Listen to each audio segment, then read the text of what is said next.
Bueno, pues buenas tardes a todos. Otra vez lo mismo que digo todos los años, pero me alegra mucho ver la plaza tan llena para celebrar este año el 7º orgullo que celebramos en nuestro pueblo. Os voy a ser muy breve, os voy a decir más o menos lo que vamos a hacer esta tarde y después voy a hablar sobre el matrimonio igualitario, que me parece importante hacer mención a él porque se cumplen 20 años desde que se aprobó la ley para poder realizar este matrimonio. Si habéis visto el cartel, supongo que sí, habréis visto que la cabecera este año es un vecino del pueblo, Fran Mendoza, que nos va a deleitar con Ser quien soy.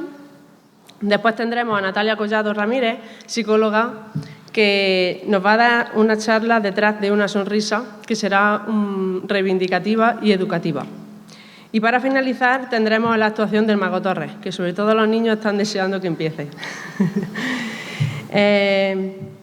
También haremos, como todos los años, la lectura del manifiesto, que va a ser lo primero que vamos a hacer ahora, y la tercera entrega de los premios de Vejiga. Como he dicho, lo del matrimonio igualitario ya hace 20 años que por fin se aprobó en nuestro país y es importante remarcar que fue el tercer país en el mundo que aprobó esta ley. De esa forma da igualdad a los matrimonios de personas entre el mismo sexo y da un pasito adelante, que ya hace 20 años que se dio, para intentar que todo el mundo seamos iguales. No quiero decir mucho más porque creo que está resumido y quiero dar paso entonces ya a mi compañero Miguel, que va a leer el manifiesto.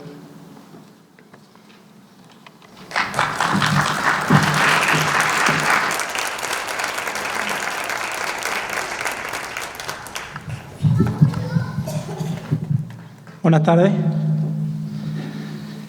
El 28 de junio se conmemora el Día Internacional del Orgullo LGTBI, una fecha de alcance mundial que celebra la diversidad y recuerda la importancia de garantizar los derechos y libertades de todas las personas, con independencia de su orientación sexual. Esta jornada tiene su origen en los hechos ocurridos en 1969 en el barrio neoyorquino de Stonewall, que marcaron un antes y un después en la reivindicación de los derechos civiles del colectivo LGTBI. Desde entonces, esta fecha se ha consolidado como una oportunidad para reflexionar, reconocer los grandes avances logrados y seguir construyendo una sociedad donde la dignidad, la libertad y la igualdad plena sea una realidad para todos. En este 2025, desde la Federación Española de Municipios y Provincias, queremos reiterar nuestro firme compromiso con los valores democráticos de igualdad, respeto, libertad y dignidad. Reivindicamos el papel de los gobiernos locales en la promoción de entornos seguros, inclusivos y respetuosos, en los que la diversidad sea comprendida como un valor compartido que enriquece la vida en comunidad. Es fundamental reforzar el papel de las organizaciones de la sociedad civil, incluyendo a las entidades LGTBI como agentes de transformación social, garantizando su participación activa en la elaboración y evaluación de las políticas públicas. Asimismo, consideramos esencial que las instituciones actúen con determinación frente a los discursos que promuevan la intolerancia, estableciendo mecanismos eficaces para prevenir y abordar posibles situaciones de discriminación. Este año, como decía Antonia, se cumple el 20 aniversario de la aprobación de la ley que permitió el matrimonio igualitario y la adopción conjunta por parejas del mismo sexo en España, un avance significativo en el reconocimiento legal y social del colectivo LGTBI, que sitúa a nuestro país entre los más avanzados en el respeto a la diversidad familiar y a los derechos civiles. Y si bien es cierto que España ha sido un país pionero fruto del trabajo conjunto de muchas personas, organizaciones e instituciones también reconocemos que aún persisten situaciones de desigualdad, violencia y rechazo, que deben ser erradicadas con decisión y responsabilidad institucional, abordando de manera integral la realidad específica de las personas LGTBI, que además son racializadas, migrantes, con diversidad funcional o en situación de pobreza, dado que ellas experimentan formas específicas y agravadas de discriminación. En este sentido, es importante promover políticas que atiendan a estas circunstancias particulares, con medidas de protección efectivas y proporcionales, siempre desde una perspectiva centrada en los derechos humanos y en la cohesión social.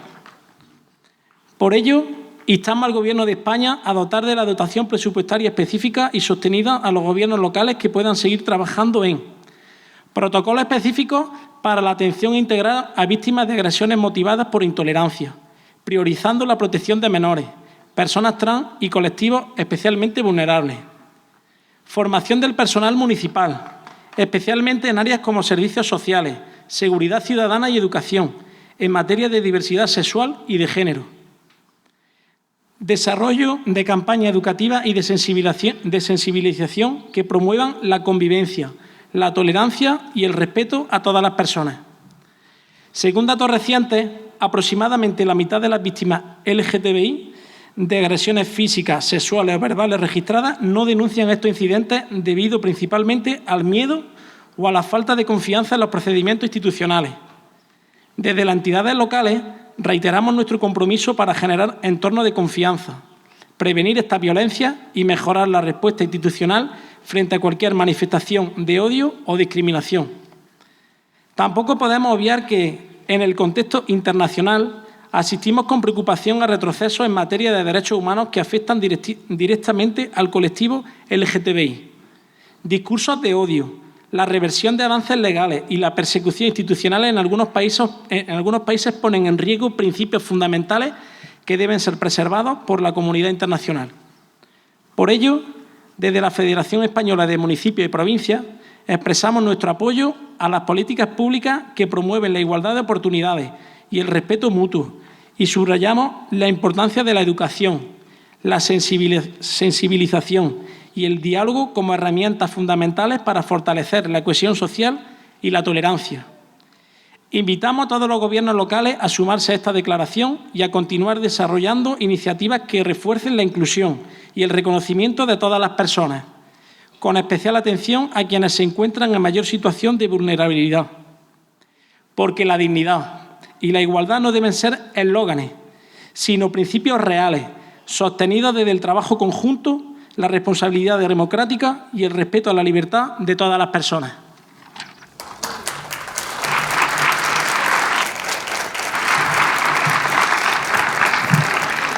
Damos paso ahora a Diego Soriano, alcalde.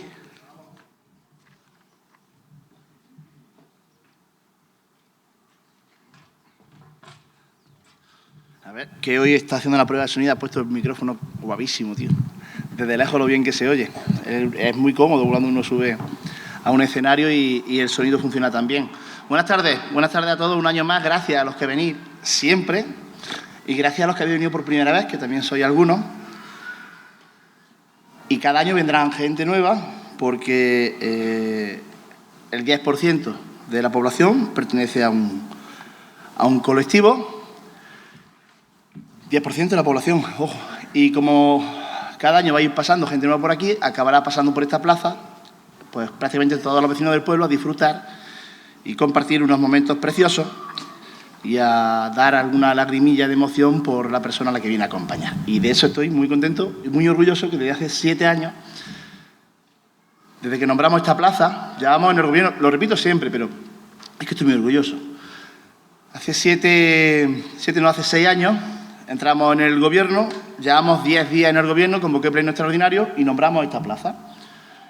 Y fue la primera medida que tomamos y la tomamos por pura coherencia, porque es de sentido común que desde las instituciones, aunque hay mucha gente que dice, ¿por qué se celebra esto del orgullo si ya está todo conseguido? No está todo conseguido. Desde las instituciones, sobre todo de los pueblos pequeños, desde el medio rural, tenemos que... lo de dar visibilidad ya está, yo creo que ya está muy visto. Tenemos que procurar, o tenemos que encargarnos y ocuparnos de que nuestros pueblos sean pueblos seguros, de que tengamos un entorno seguro para el desarrollo en normales condiciones de cualquier persona. Hoy, o estos días, se ha debatido en el Congreso, se ha votado en el Congreso, año 2025, esta semana, prohibir las terapias de conversión. Prohibir la terapia de conversión. Terapia de conversión. Para quien no sepa lo que es esto, hay unos señores que piensan que si hay una persona que tiene una orientación sexual diferente o una orientación de género diferente a la que ellos entienden que tiene que ser lo normal, que ellos creen que haciéndote una especie de exorcismo o algo raro así, te consiguen volver de como ellos piensan que tienes que ser. El año 2025 esto está existiendo, tanto que se ha debatido en el Congreso y solo un grupo político ha votado en contra de prohibir las terapias de reconversión.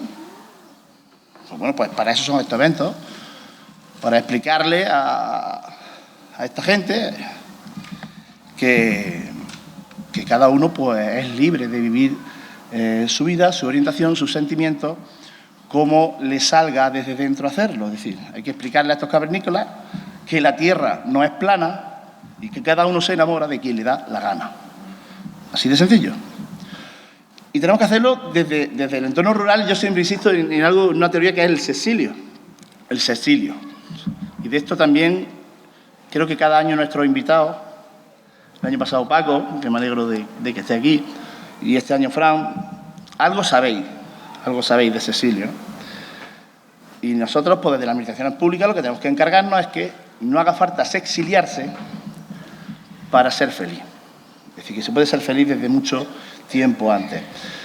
Lo ha comentado Antonia, 20 años del matrimonio igualitario, una ley que se recurrió en el Constitucional y que, bueno, al muy poquito tiempo, vemos que los mismos que votan en contra luego se sirven de estas leyes, porque ese 10% de la población del que hablamos está en todos los espectros de la sociedad. En todos los espectros de la sociedad. No voy a enrollar mucho, el protagonista no soy yo. Yo solo tengo que dar la bienvenida, o me han encargado de dar la bienvenida a la persona que desde el año pasado ya invitamos a participar, pero el año pasado todavía tenía vértigo, ¿no, Fran? Vamos a llamarlo así. Bueno, y otros que hacer. Tenía vértigo. Fran Mendoza,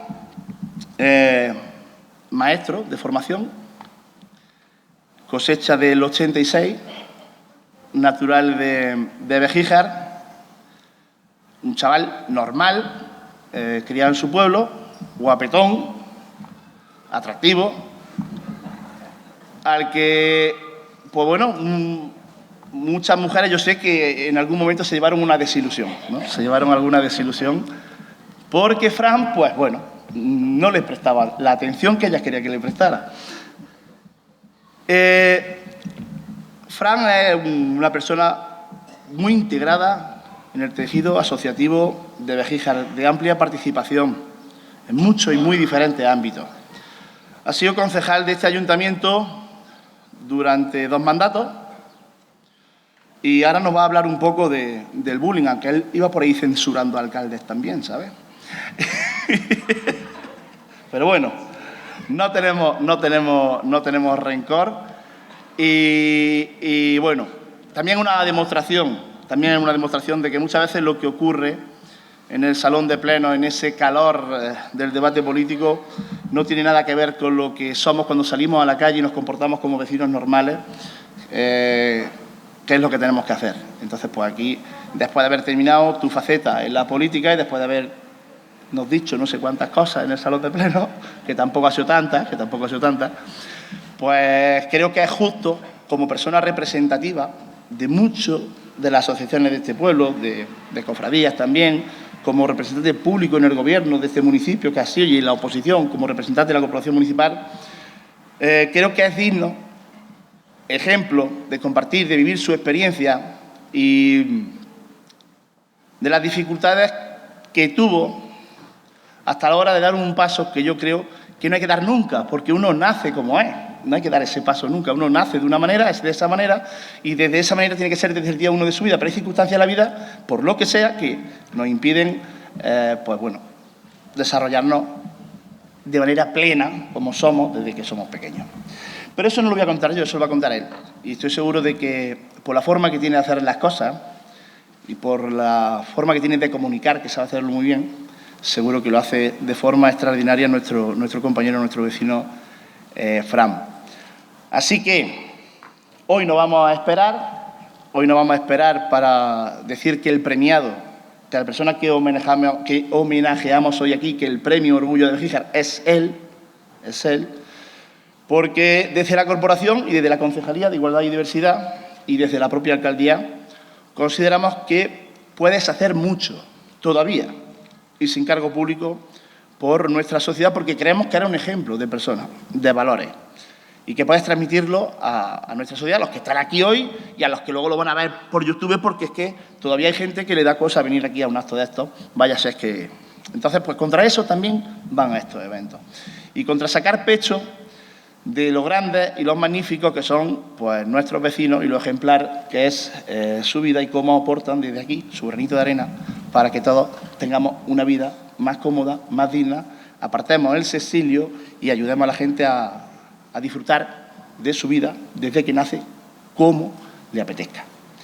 Así que invito a Fran a subir al escenario y le va a entregar el trofeo un compañero de la acera de enfrente política, pero amigo suyo de toda la vida, Miguel Melgar. Enhorabuena. Gracias. Demasiado poco me ha dicho. Yo me esperaba algo más, Es que tiene feo. Muchas gracias.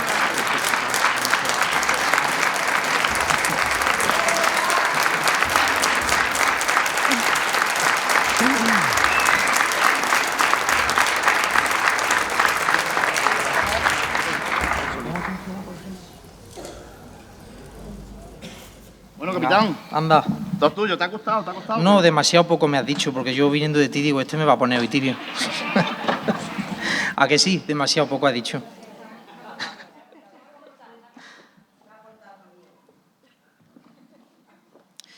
Bueno, autoridades, familia, amigos, vecinos de Bejíjar, buenas tardes a todos. Y bienvenidos a esta tarde tan calurosa, que ya le he dicho al alcalde que el año que viene haga esto un poquillo más tarde, porque hace mucha calor, ¿verdad? Hoy nos reunimos aquí, en este espacio, que es mucho más que una celebración, es un acto de libertad. Un acto que es un recordatorio de la importancia de ser quien somos, sin miedo y sin reserva. Quiero comenzar agradeciendo a todas las autoridades presentes porque vuestro apoyo es fundamental para reconocer que la diversidad es una de las riquezas más grandes que tiene nuestra sociedad. Al proponerme por primera vez estar aquí hoy, como ha dicho antes Diego, celebrando este Día del Orgullo, bueno, mi primera respuesta fue un poco como, bueno, sí, pero ese bueno sí se convirtió en un no rotundo. ¿Por qué? Pues porque quizás aún yo todavía estaba en un proceso de aceptación personal, de liberarme un poco de prejuicios y, sinceramente, no me veía como ejemplo de nada. Hoy, con algo más de tiempo, entiendo que la identidad de cada uno de nosotros está presente en nuestro ser desde el mismo momento en el que nacemos.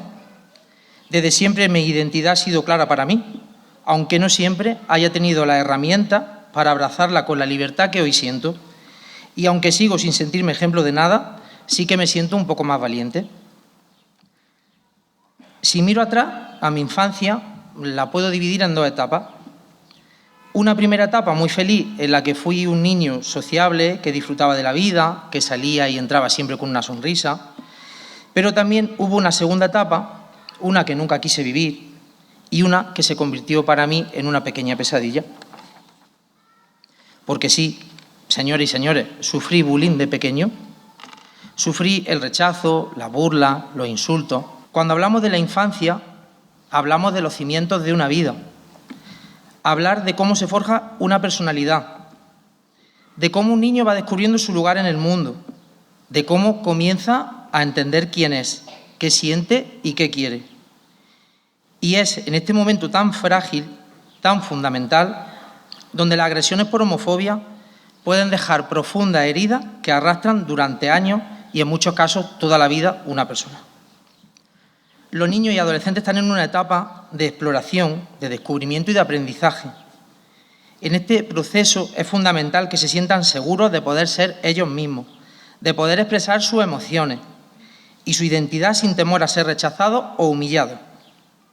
Pero, lamentablemente, el bullying por homofobia se convierte en un obstáculo monstruoso que le impide o nos ha impedido a muchos vivir con esa libertad y esa inocencia.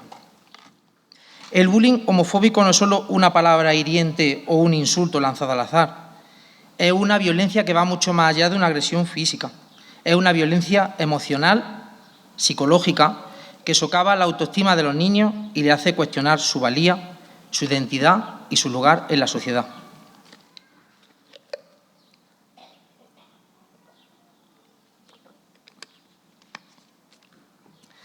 Para un niño o una persona que estamos comenzando a entender nuestros sentimientos y nuestra sexualidad, escuchar la palabra maricón es como poner una barrera invisible entre él y el resto del mundo. Es como si se le dijera: tú no encajas, tú no eres normal, no tienes derecho a ser quien eres. Y esto no solo les duele, no solo nos duele, nos marca, nos enseña que no somos aceptados, que debemos escondernos, que debemos de cambiar para poder ser aceptados. Nos roba la posibilidad de crecer sin miedo, de ser felices, de tener la confianza para explorar quiénes somos realmente. Lo más grave de todo esto es que la homofobia en la infancia y la adolescencia no es un fenómeno aislado. Es una manifestación de una sociedad que, aunque avanza, todavía arrastra prejuicios, estigmas y miedo infundados sobre la diversidad sexual. Pero esto no es solo responsabilidad de las víctimas, ni siquiera de los agresores, sino de todos nosotros como sociedad. Hoy todos hablamos de diversidad y me alegra ver cómo vamos cambiando, cómo muchas cosas evolucionan, pero vamos a ser un poco honestos.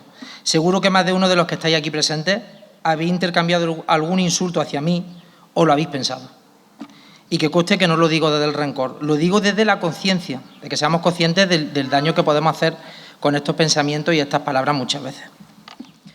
Es nuestra responsabilidad crear un entorno seguro y libre de odio. Un entorno en el que se pueda crecer sin miedo a ser juzgado por nuestra orientación sexual o por la forma en la que elegimos expresarnos.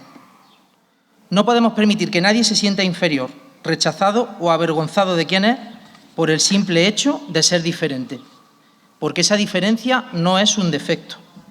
Esa diferencia es parte de la belleza de la humanidad. Cada persona tiene derecho a ser amado por lo que es, sin importar su orientación sexual, sin importar cómo se vista, sin importar si encaja o no en los moldes preestablecidos de lo que deberían de ser. El bullying por homofobia no es solo una violencia dañina, sino que también es una enseñanza equivocada. Enseña que el odio es aceptable, que la exclusión está bien, que la diferencia debe ser rechazada. Y esto no solo afecta a las víctimas directas, sino también a quienes son testigos de estas situaciones. Crea un ambiente donde el respeto y la empatía quedan relegados a un segundo plano, mientras que el miedo y el rechazo se convierten en protagonistas. Por eso es fundamental la educación de los jóvenes y de los niños en el respeto, la empatía y la inclusión. Enseñarles que la diversidad no es algo a temer, sino algo que nos hace más ricos, más humanos. Debemos garantizar a todos los niños, independientemente de su orientación sexual, el derecho a crecer con dignidad, sin la amenaza constante de ser ridiculizados o agredidos por algo que no pueden cambiar. Hoy más que nunca debemos trabajar como conjunto, como sociedad, para que ningún niño tenga que vivir el miedo o el dolor por su orientación sexual. Tenemos que erradicar la homofobia en la aula, en los patios del recreo, en las calles, y debemos de crear una cultura de aceptación en la que cada niño se sienta libre de ser quien es, sin temor a sufrir por ello. Porque un niño que sufre bullying por homofobia no solo está perdiendo su infancia, está perdiendo la oportunidad de convertirse en un adulto seguro de sí mismo, en un adulto que pueda contribuir a un mundo mejor, sin prejuicio, sin odio y sin barreras.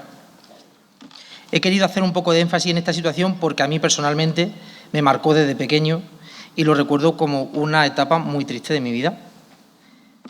Lo único que a medida que van avanzando los años, pues uno se va volviendo un poco más inmune a los insultos, pero claro, esto te ocurre solo si tienes la suerte de tener una personalidad lo suficientemente fuerte para resistir esta situación.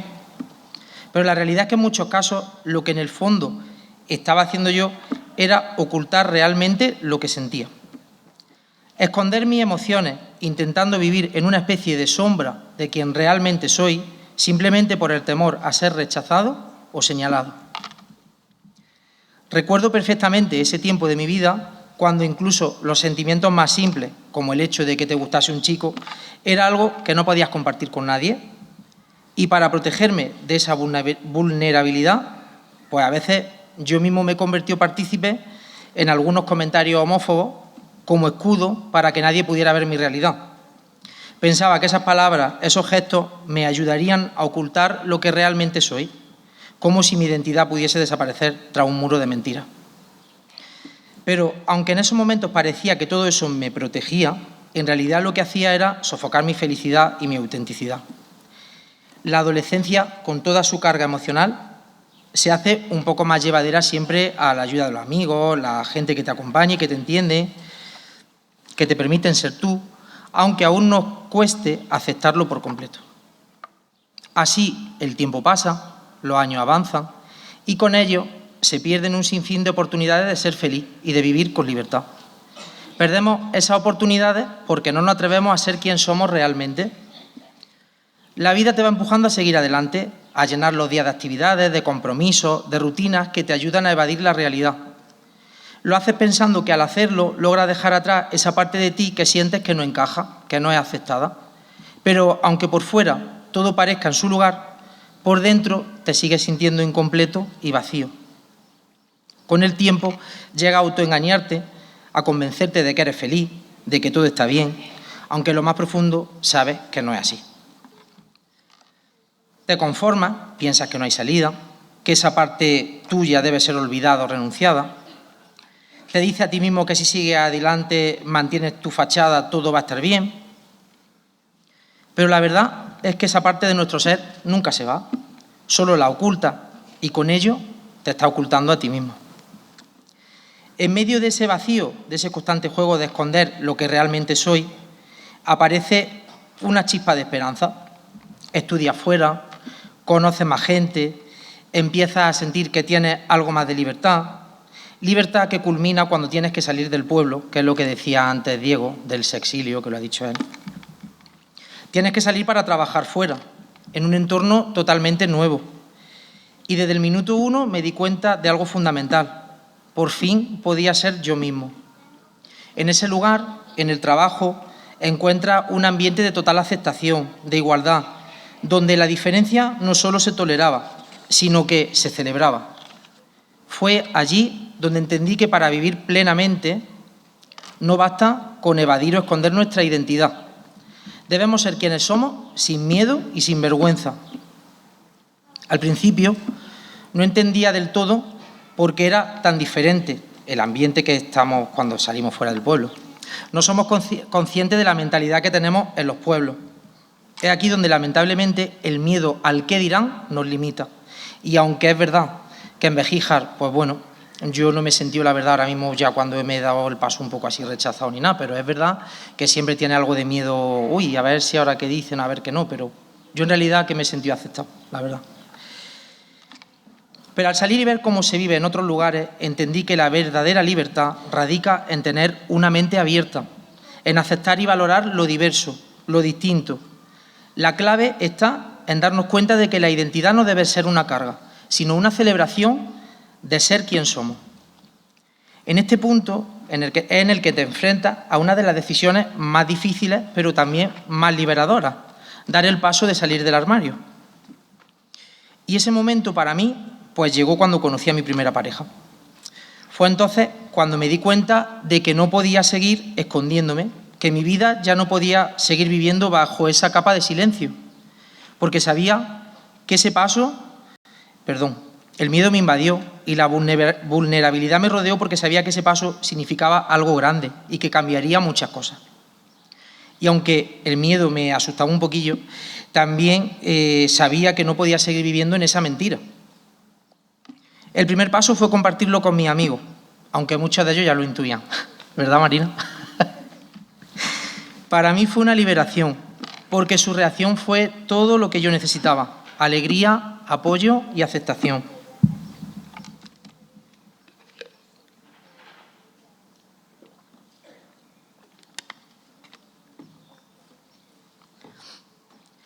Fue como si todo el peso que llevaba encima desapareciera en tan solo un instante.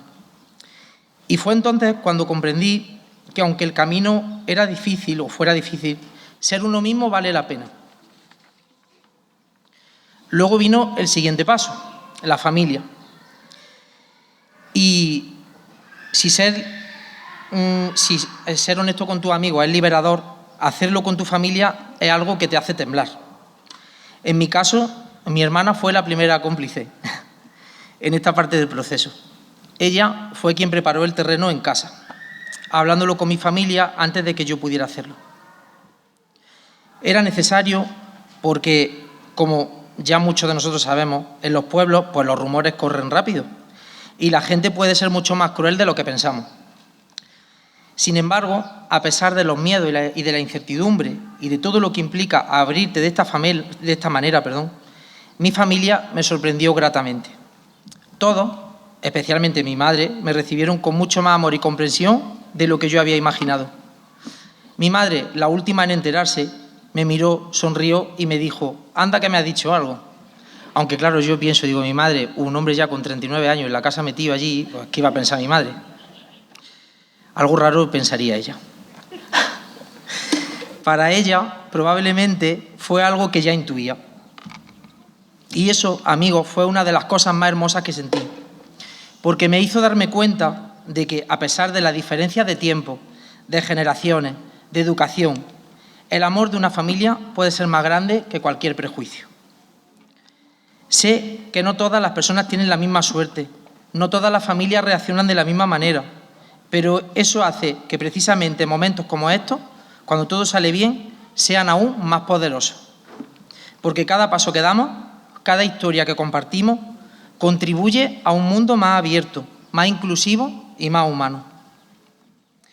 Hablar de mí y evadir mis creencias sería como evitar una parte de mí. Ser gay y ser cristiano es una realidad posible. ¿Pensabais vosotros que iba yo a dejarme de hablar de santo hoy?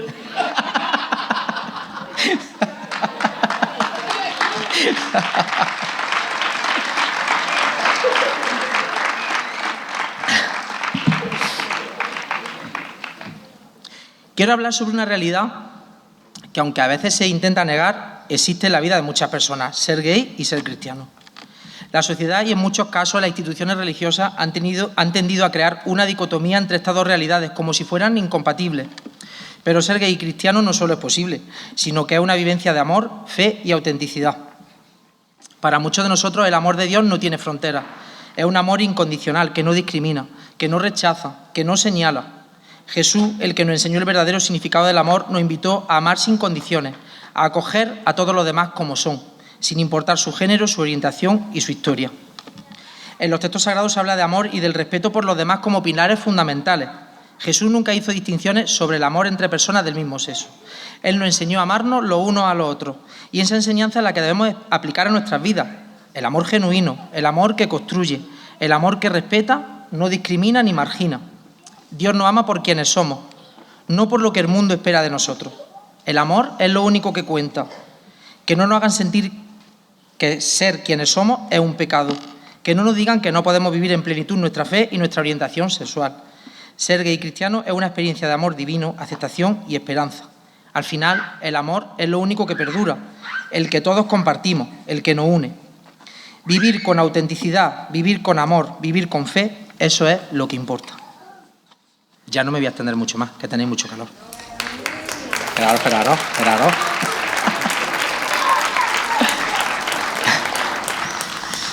Antes de terminar, me gustaría detenerme un momento para agradecer a una persona muy especial, a mi pareja, Alejandro. Gracias por acompañarme con paciencia, por estar ahí en mis miedos y también en mis pasos hacia adelante, pero sobre todo, gracias por enseñarme lo que significa amar en libertad. Y esto no es solo mi historia, es la historia de tantos de nosotros, de tantas personas que por miedo, por inseguridad, por la mirada ajena, han tenido que esconder su verdadero yo. Hoy, aquí, en este Día del Orgullo, en parte es un ejercicio que me demuestra que soy valiente, soy fuerte y sobre todo que soy libre. Porque finalmente he aprendido que esconder mi identidad no me hace más fuerte, sino más débil. He aprendido que la verdadera fuerza está en aceptarme a mí mismo, en vivir sin miedo a ser lo que soy y vivir siendo quien soy.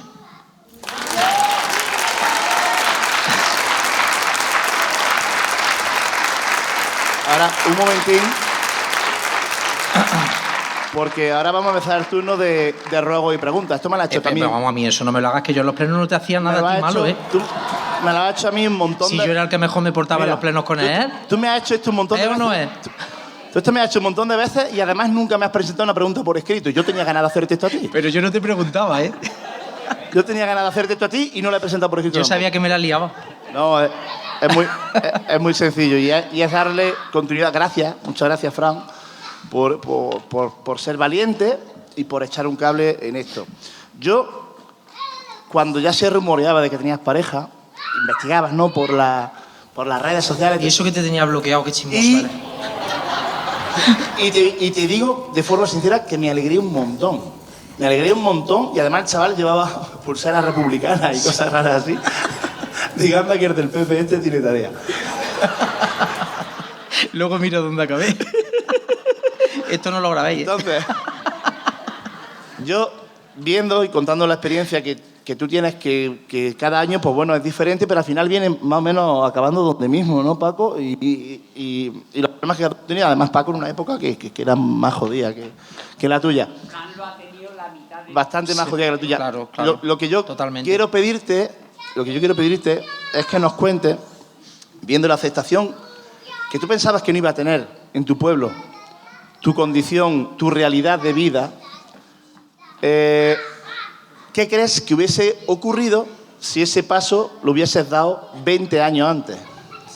Es decir, ¿qué reacción hubiese tenido la sociedad y qué te hubiese aportado a ti a la hora del desarrollo personal contigo mismo? Es decir, esa cosita nada más, pero no por mí, no por morbo, no por nada, sino por todo lo bueno que puedas aportar a todas esas personas de 16, 17, 18 años que te están viendo y que te aseguro que hoy te acabas de convertir en un referente. Te lo aseguro. Eso te lo aseguro yo, porque imagínate tú que esto que estamos haciendo hoy aquí se hubiese estado haciendo cuando tú tenías 15, 16, 17 años y lo que hubiese podido aportarte esa persona que cuenta su historia de felicidad y que igual no tenía que haber esperado tanto. Hombre, yo me arrepiento siempre de haber esperado tanto tiempo, porque al final las personas que están a tu entorno y te quieren te aceptan tal y como eres, lo digas antes o lo digas después. Pero claro, cuando estás en un pueblo pequeño en el que continuamente pues, escuchas chistes homófobos, escuchas pues, comentarios, más en mi situación que yo tuve en mi época, pues te da mucho más miedo. Sobre todo, a mí me daba más miedo por la familia. Porque al final mis amigos pues tampoco eran tontos, ¿me entiendes? Aunque no lo expresaran, y mi madre tampoco. Un tío con 40 años y con una virgen de 1 metro en la casa vistiéndola, ¿qué iba a pensar mi mamá? ¿Tú verás? Entonces, pues eso, que yo me arrepiento de no haber dado el paso mucho antes. Porque al final todo mi entorno me ha aceptado bien. Y al final las personas que están en tu entorno son las que te quieren bien. Las que sigan insultando, pues que insulten. No, son personas que no te aportan. Pero eso lo ves ya con el tiempo y con los años. A mí hoy en día que me digan maricón, pues me río en su cara, porque más maricón es la persona que lo dice. Entonces...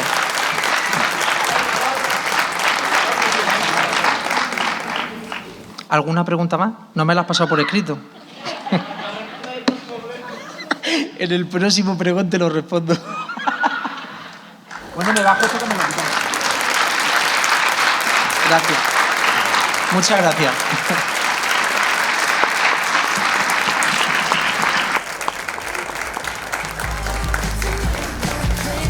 Bueno, gracias, Fran, por tu intervención.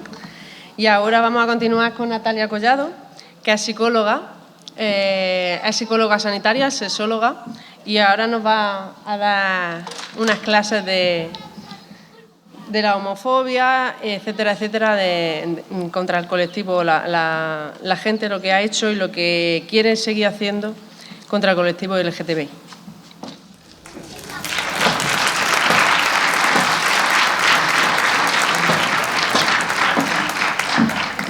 Bueno, pues muchísimas gracias al Ayuntamiento de Béjar por invitarme a esta reivindicación, a este día tan bonito y sobre todo pues, a la Concejalía de Igualdad y de Diversidad. Voy a poner el proyector. La charla que voy a dar, mini charla, porque no quiero tampoco extenderme mucho porque hace mucho calor.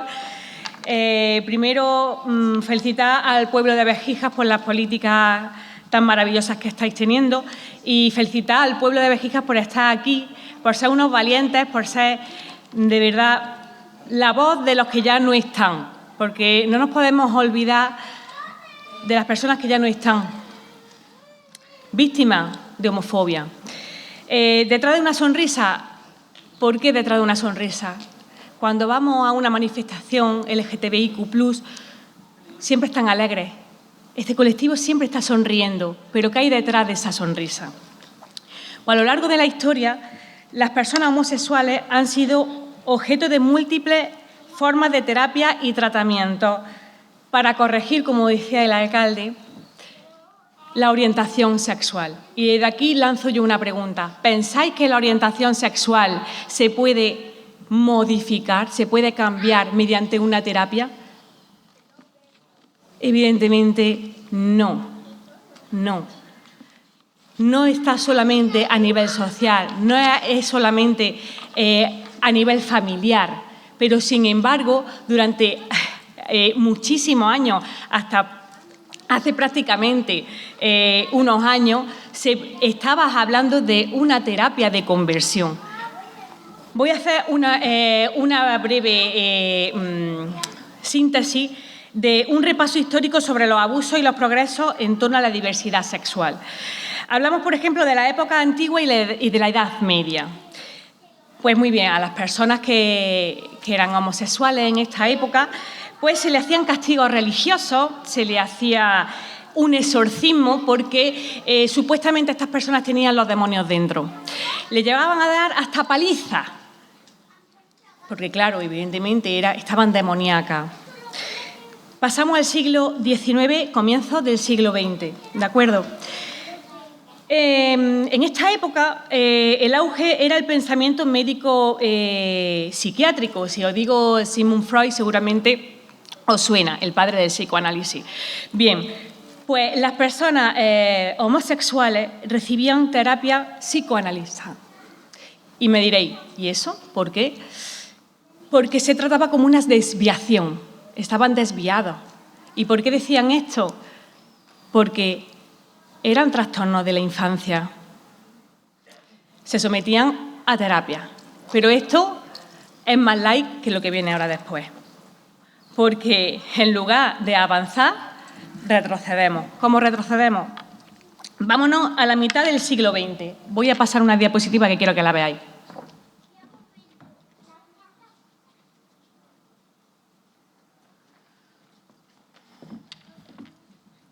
Veis una persona enmascarada porque no podían mostrar su rostro, ¿de acuerdo? Estamos en el siglo XX, terapia ya agresiva y médica. ¿De qué estamos hablando? El DSM, no sé si aquí hay algún profesional de la salud mental. El DSM es un manual de trastornos, ¿de acuerdo? Nosotros, nosotras, las profesionales de la salud mental, pues nos sirve para diagnosticar, ¿no? Aquí aparecen pues todos los trastornos mentales. Por ejemplo, un trastorno ansioso-depresivo, un trastorno bipolar, ¿de acuerdo? Entonces, dentro del DSM estaba como trastorno ser homosexual. Entonces, como estaba como trastorno, pues evidentemente se le consideraba como una persona que necesitaba tener un tratamiento, ¿no? Entonces, se sometían a tratamientos psiquiátricos, farmacológicos. Y para que no se me olviden, los tengo yo aquí apuntados, voy a decir uno por uno. Terapias agresivas que se hacían en los años 70. Esto fue antes de ayer. Terapia de electroconvulsiva. Terapia electroconvulsiva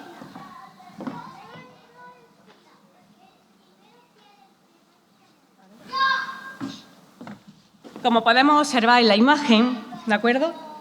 Se le ponía al paciente unos electrodos y se le daban descargas eléctricas, supuestamente como forma de recondicionamiento del cerebro, como si fuera un reset, ¿de acuerdo? Aversiones químicas se le hacían también a este colectivo. ¿Y cómo lo hacían? Pues se le administraban fármacos que le hacían vomitar, mientras ellos o ellas se le producía una serie de imágenes, se le aparecían una serie de imágenes de contenido homosexual para que así ellos tuviesen esa aversión, ¿de acuerdo? Barbaridades. También otro tipo de terapia que se hacía, estamos hablando de la mitad del siglo XX, ¿de acuerdo? Castración química o quirúrgica. Esta, en algunos países, como en la Alemania nazi o en Gran Bretaña, se hacía. Un caso de ellos, por ejemplo, el de Alan Turing, que utilizó la castración para reducir el deseo homosexual. Este hombre apareció muerto con cianuro, evidentemente derivado de un suicidio. Lobotomía. Ya estamos hablando de algo ya mucho más extremo. Estamos hablando de una intervención quirúrgica a nivel cerebral, ¿vale? La intervención, ¿de acuerdo? Como veis, estas son imágenes reales, ¿vale? Que he sacado de internet. La lobotomía, pues exactamente como reitero, son casos ya extremos que se le practicaba a nivel cerebral para modificar el comportamiento sexual. Luego hablamos de internamiento psiquiátrico no consentido. O sea, si había una persona dentro de la familia que era homosexual, se le llevaba a psiquiátricos para una futura terapia. Evidentemente, dentro de los psiquiátricos, pues podrían ser pues algunas de estas terapias que hemos llegado a ver, ¿de acuerdo? ¿Qué es lo que pasa?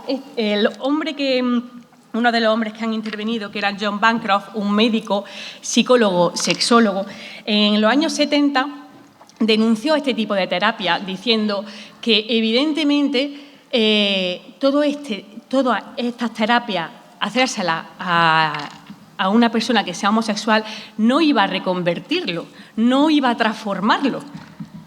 Evidentemente, estas terapias pueden causar un cambio a nivel comportamental, pero no de orientación sexual. Y a lo largo de la vida en estudios se ha demostrado.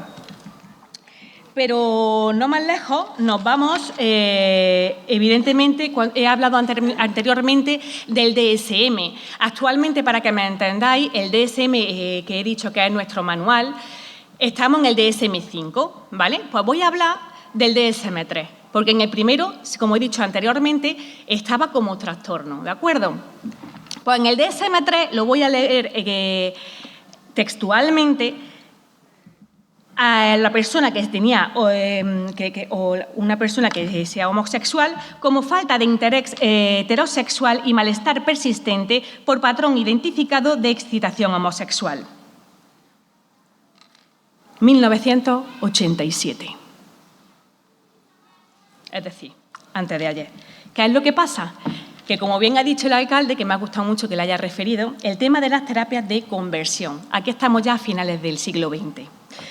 ¿Qué es lo que pasa? Aquí hay un psiquiatra que se llama Robert Spitzer, en el 2013, ¿de acuerdo? Pues resulta que asegura la eficacia de las terapias de reparativas. Palabras textuales, reparativas. Son intervenciones, son psicológicas. Son intervenciones psicológicas. Evidentemente hizo un estudio con el trabajo que hizo este hombre fue con 200 personas, pero luego tuvo que pedir perdón al colectivo porque evidentemente esto no tenía ni pies ni cabeza. Reitero lo anterior. ¿Qué es lo que pasa? Que tenía un cambio comportamental, pero evidentemente no de orientación. Y dice así.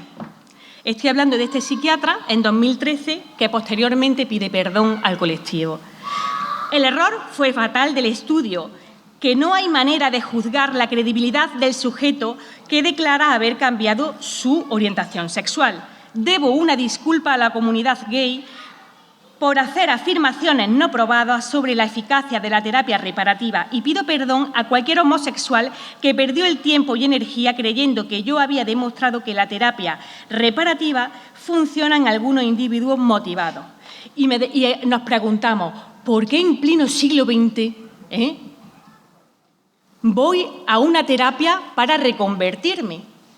¿Qué pensáis? ¿Por qué? Porque lo ha explicado mi compañero perfectamente. Por estigmatización, ¿no? Por querer estar dentro de un grupo, por no ser rechazado. ¿Por qué? Porque a lo largo, como hemos visto, de toda la vida, desde la edad antigua, los homosexuales, los bisexuales, los transexuales, todo el colectivo, como dice la Paca. Yo digo, mira, que tengo todo el colectivo y no me dijo ninguno. Siempre han estado rechazadas, siempre. Y por el mero hecho de no estarlo, voy a una terapia para curarme. Es que hasta hace muy poco. Mira, yo llevo desde 2009 ejerciendo y yo he tenido en consulta a madres de adolescentes que han llegado a la consulta a decirme que le quite esa idea de la cabeza. Estamos hablando de niñas de 15, 16 años que tienen perfectamente un criterio para saber de orientación sexual, para que yo le diga que no a quién tienen que querer. O sea, estamos en el 2024. No este año, fue el año pasado, ¿de acuerdo? Y esto sigue pasando. Vamos a la situación actual, ¿vale? En la situación actual, pues el manual de trastornos mentales, el DSM, que lo necesitamos mucho los psicólogos clínicos, las psicólogas clínicas, los psiquiatras, pues no es muy útil, ¿vale? Pues ya, pues como os digo, en 1973, gracias a Dios, ya pues se quitó de trastorno, ¿de acuerdo? Pero lo bueno viene ahora. Es que en 1990 la OMS ya no lo tiene como una enfermedad. 1990. O sea, se trataba como una enfermedad. Y ahora me decís, ¿es una enfermedad ser gay, lesbiana, bisexual, transexual? Decirme. Pues hasta hace muy poco se estaba haciendo con métodos súper invasivos y métodos pues que realmente destruyen vida. Y os digo por qué.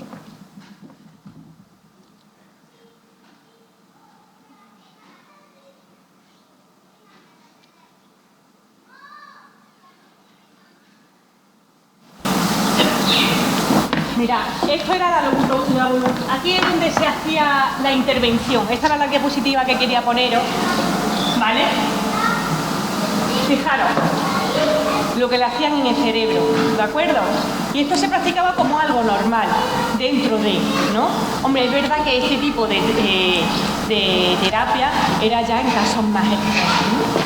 Y aquí vemos, sería la primera terapia que os he explicado del electroshock, ¿de acuerdo? Se le atribuía, se le daban las descargas eléctricas. Aquí hay otro tipo. Hay terapias también que se han hecho, por ejemplo, poner a la persona en, bueno, yo digo como un zulo y ponerle pornografía heterosexual, ¿vale? Hasta que reviente, hablando mal y pronto, ¿vale? Vale, ¿qué es lo que pasa? ¿Qué tienen en común todo este tipo de terapias, todo este tipo de intervenciones? Pues evidentemente, ¿qué pensáis? ¿Qué nos puede ocurrir? Cuando tenemos algún trauma, cuando nos pasa algo muy traumático, cuando te hacen tanto daño, ¿qué es lo que pasa? A nivel mental, ¿qué pasa? Ahora es cuando nos volvemos locos, no antes. Me explico, ahora es cuando sí tenían problemas a nivel mental. ¿Por qué? Por un estrés postraumático, sintomatología ansioso-depresiva, ¿vale?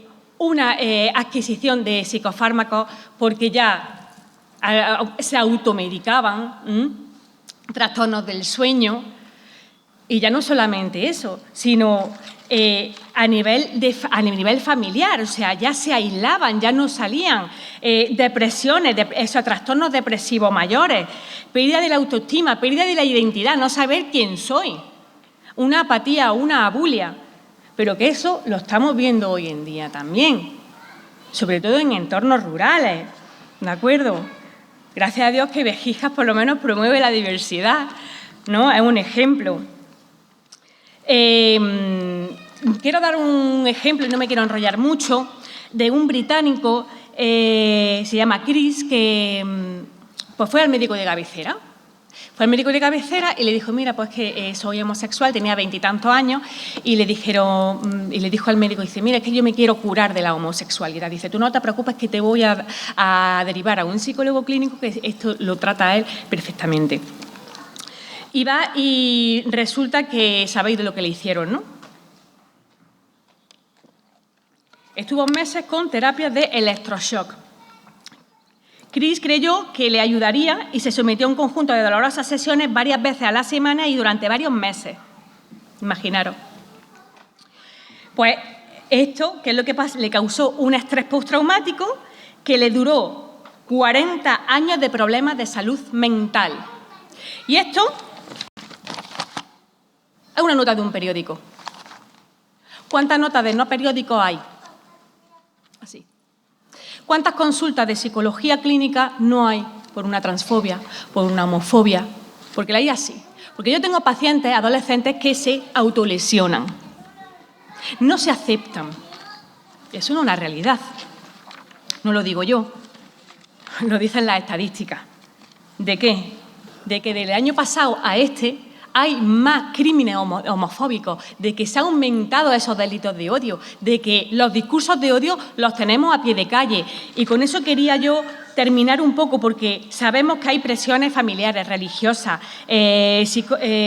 daños psicológicos severos, pero que dentro de todo esto sabemos que la conclusión es clara, que la orientación sexual no se puede tratar dentro en consulta. Se pueden cambiar comportamientos, pero evidentemente tú puedes también con otro tipo de comportamientos tratarlo en terapia, ¿verdad?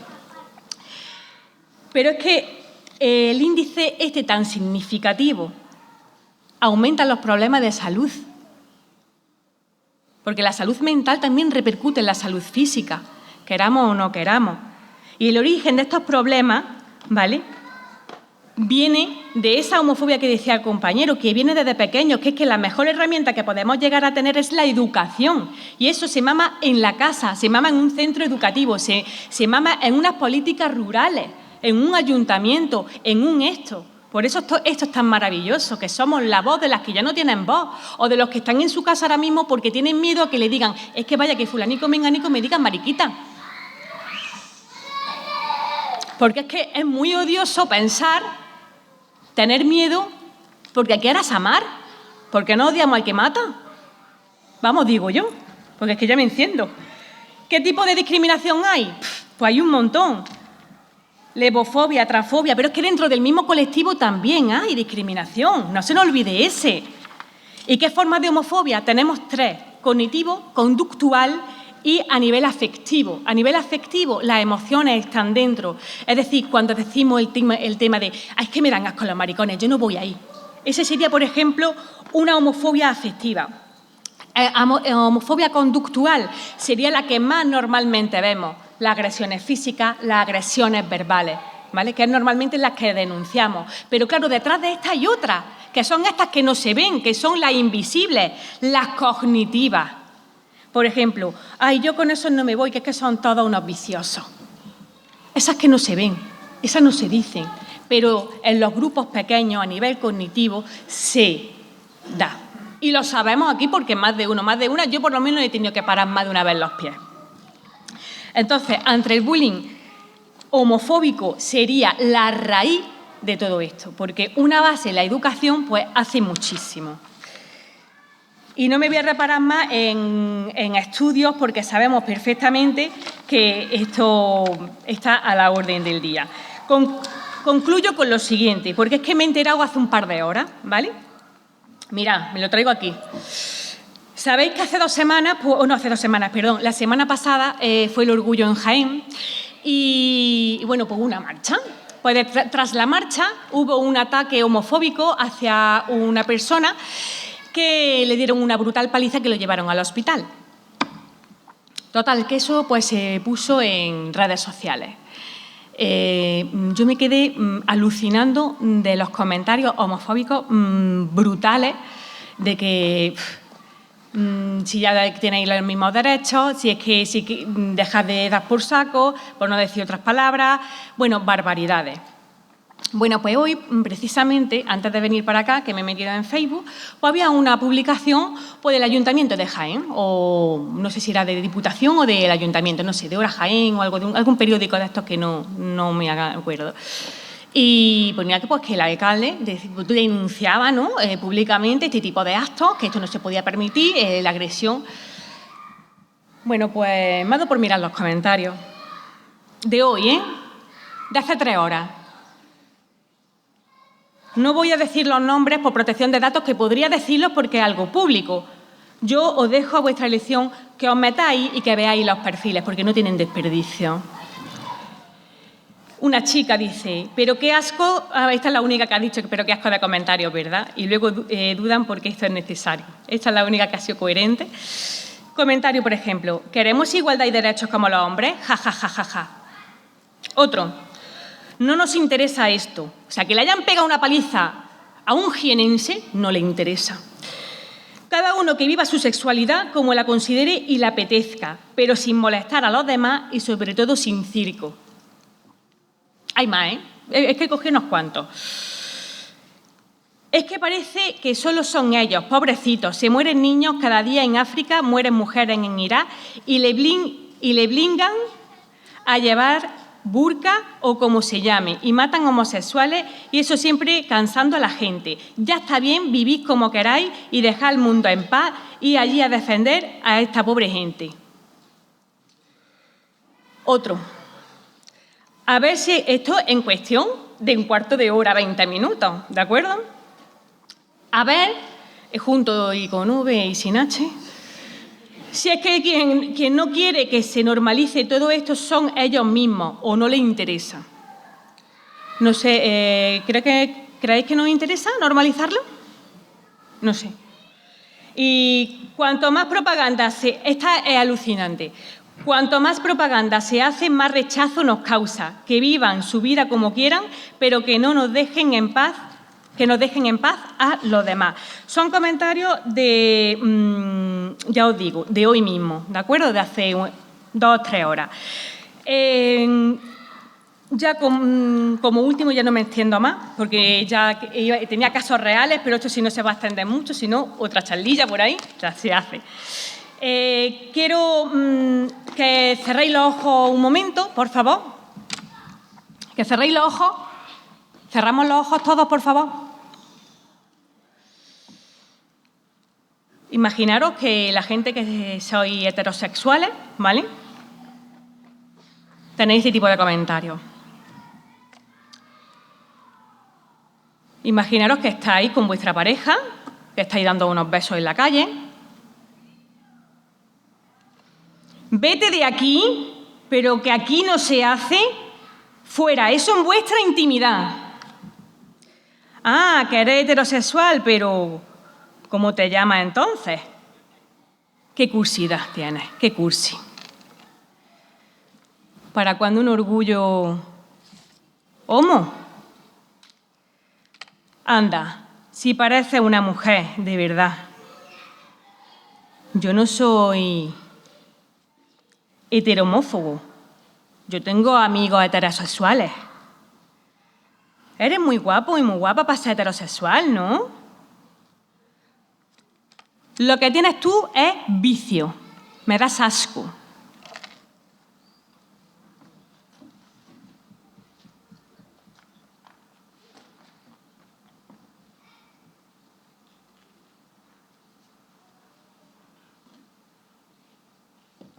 Gracias. Con esto quiero terminar. El 028 es para atender a todas las personas. Si conocéis a alguien que lo sufra, puede llamar perfectamente y hay una red de apoyo ante ellos. Para lo que necesitéis, aquí me tenéis. Y muchísimas gracias por vuestra atención.